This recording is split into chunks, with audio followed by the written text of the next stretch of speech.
Hello বন্ধুরা, আমি রাখি। আমাদের আজকে গ্রামের দিকে দেখো কীরকম ঠান্ডা পড়েছে, পুরো কুয়াশা ভর্তি হয়ে গেছে চারিদিকে, যেন মনে হচ্ছে অন্ধকার। আজকে সকাল সকালে উঠতে হয়েছে, একটু কাজ ছিল আমার, একটু সকালে মুড়ি খেয়ে নিলাম। মুড়ি খেয়ে আমার স্যার কিছু আমাদেরকে কাজ দিয়েছিল, সেই ড্রয়িংয়ের কাজটা একটু করছি। আমি একটু আধটু ড্রয়িং করি বাড়িতে। আজকে আমার কি মনে হলো জানি না, মনে হচ্ছে যে চুলটা একটু কেটে যদি লুকটা একটু চেঞ্জ করা যায়। দেখো এরকম আমার আগের চুলটা, এবার এটাকে আমি কাটতে চলেছি, জানি না কেমন লাগবে, তবে ইচ্ছাটা হচ্ছে যে একটু কেটে একটু যদি অন্যরকম আমার সাইকেলটা নিয়ে বেরিয়ে পড়লাম। যাবো এবারে আমাদের গ্রামের একটা পার্লার আছে, সেখানে দেখা যাক এবার কেমন হয় আমার চুলটা কাটা। পার্লারে চলে এসেছি, কিন্তু চুল কাটার সময় ভিডিওটা করতে পারিনি। আমার চুলটা কাটা হয়ে গেছে, এবার তোমরা বলো কেমন লাগছে।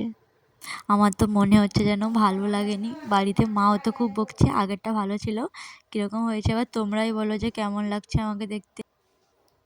তোমরা সবাই কমেন্ট করে জানিও যে আগের চুলটা ভালো ছিল না এবারে আমার চুলটা কেটে আমাকে বেশি দেখতে ভালো লাগছে।